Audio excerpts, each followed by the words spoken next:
On parle des fake news générées par IA? Ok, mais je vois pas trop en quoi le problème est spécifiquement lié aux IA. Il y avait déjà des informations fausses qui circulaient avant les IA. Oui, mais avec une différence importante. Celles écrites par des IA sont de meilleure qualité. Avant, beaucoup de fausses infos étaient mal écrites, pleines de fautes. Elles déclenchaient une méfiance immédiate. Avec les LLM récents, on peut produire facilement et massivement des textes très bien écrits, bien structurés, crédibles, agréables à lire, et on a envie de les partager. On peut même générer de fausses études extrêmement réalistes.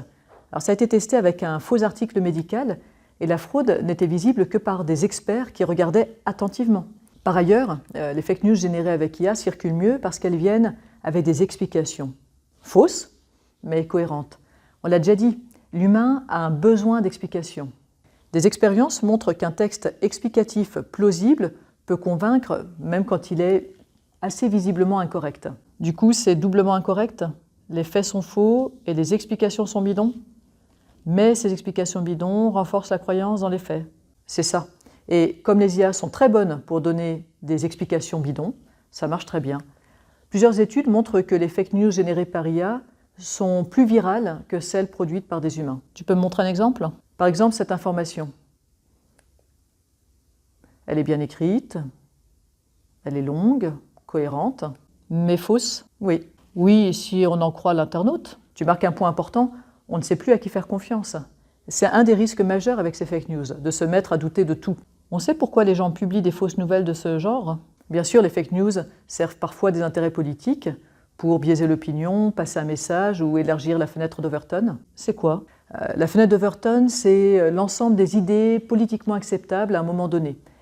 Ce qui n'est pas dans la fenêtre, c'est impensable, inacceptable, mais à force d'aborder un sujet, il peut passer de l'extérieur à l'intérieur de la fenêtre. Ou, si tu veux, on élargit la fenêtre. On peut rendre acceptables des idées qui n'étaient pas auparavant. Alors parfois on s'en réjouit, et d'autres fois moins. Donc les fake news, c'est pour des raisons politiques? Non, alors je n'avais pas terminé de te répondre. Figure-toi que c'est assez étonnant, mais sur les réseaux comme X, les fake news concernent surtout le divertissement. Et elles sont en moyenne plus positives que les fake news humaines. Alors ça ne les rend pas inoffensives, mais ça montre que le problème, ce n'est pas seulement politique ou idéologique. Et la raison de produire ces fausses nouvelles, dans ce cas, c'est probablement de gagner de l'argent avec la pub. En quelques minutes, tu génères un contenu crédible, intéressant, qui attire les gens, et du coup, ils vont regarder la pub que tu as mise et que ça va te rémunérer. Ok, et on fait quoi face à ces fake news? Alors, il y a plusieurs axes. D'abord, améliorer notre représentation du monde. Ça veut dire améliorer nos connaissances générales sur de nombreuses disciplines, en géographie, en histoire, en sciences.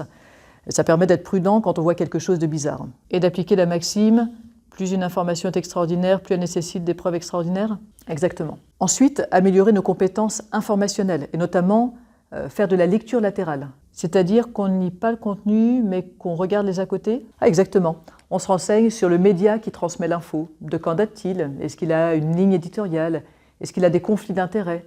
Puis sur l'auteur. Est-ce qu'il a écrit d'autres articles dans d'autres médias? Est-ce qu'on connaît ses domaines de compétences?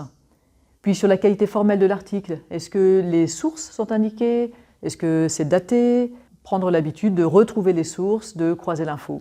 C'est trop long ça. C'est ce que dit la loi de Brandolini. Il faut beaucoup plus d'énergie pour réfuter une fausse info que pour la produire. Avec l'IA, c'est pire. Quelques secondes pour générer, des heures pour débunker sérieusement. Allez, je sens que tu vas me dire non, mais est-ce qu'on peut utiliser des LLM pour débunker? Non, mais c'était une bonne idée. On pourrait se dire que les LLM vont avoir accès à toutes les sources et pourront nous aider. Et effectivement, une étude de 2024 montre que les IA sont plutôt bonnes pour repérer les fake news, avec environ 80% de précision. Le problème, ce sont les faux négatifs. Et en fait, plus exactement, leur prudence. Quand elles ne sont pas sûres, elles disent « cette information nécessite vérification » ou « l'information est incertaine ». Ce que les gens interprètent comme « c'est probablement faux », même pour des infos vraies. Et ça, elles le font souvent. Donc au final, on devient méfiant de tout. Et c'est le risque. L'étude montre que les gens qui utilisent les LLM pour vérifier des infos ne sont pas meilleurs pour distinguer le vrai du faux que ceux qui ne les utilisent pas. Et pire, ils deviennent parfois plus sceptiques des vraies informations.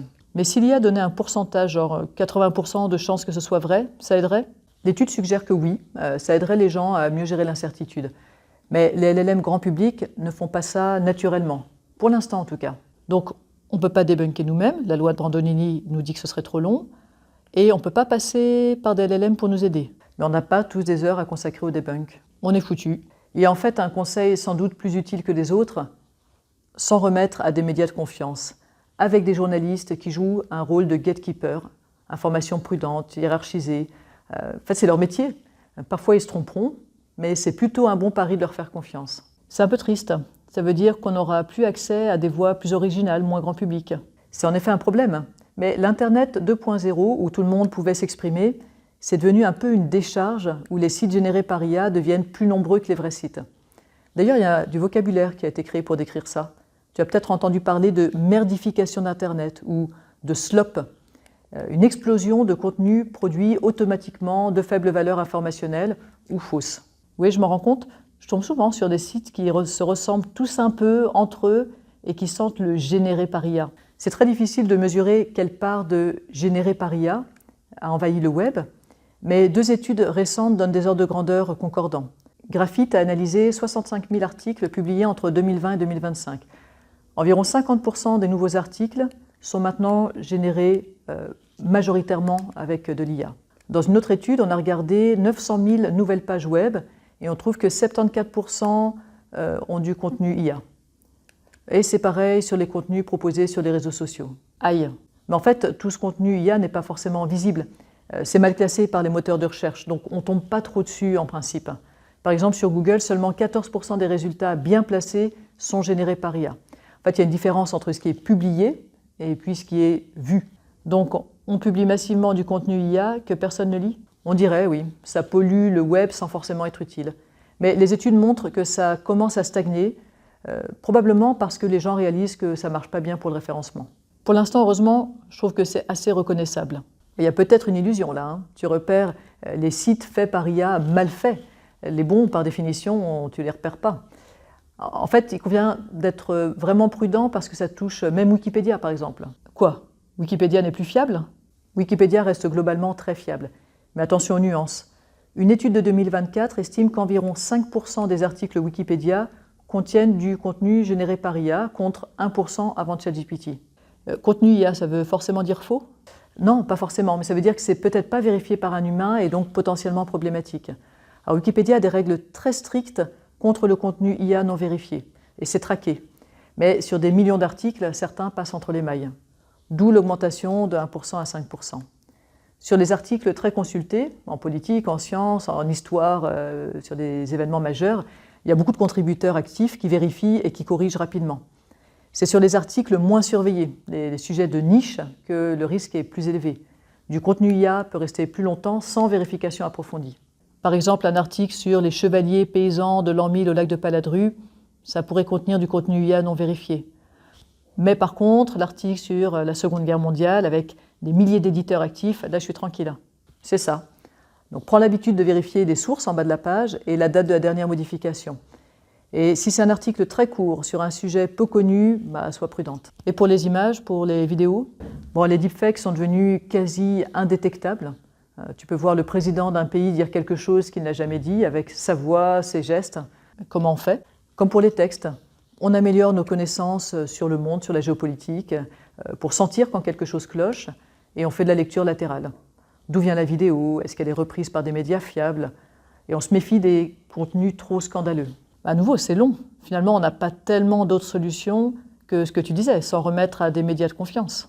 Et pourtant, depuis plusieurs années, on observe plutôt l'inverse, une perte de confiance dans le journalisme professionnel. Et les IA ne pourraient pas inverser la tendance? Avec tout ce qu'on vient de dire, on pourrait penser que les gens vont aller vers les médias et les journalistes. On ne sait pas, peut-être. Ou au contraire, ça pourrait aggraver parce qu'on passe par des IA pour s'informer et que ça entraîne une perte financière pour les journaux qui perdront en qualité. Ça pourrait faire un cercle vicieux.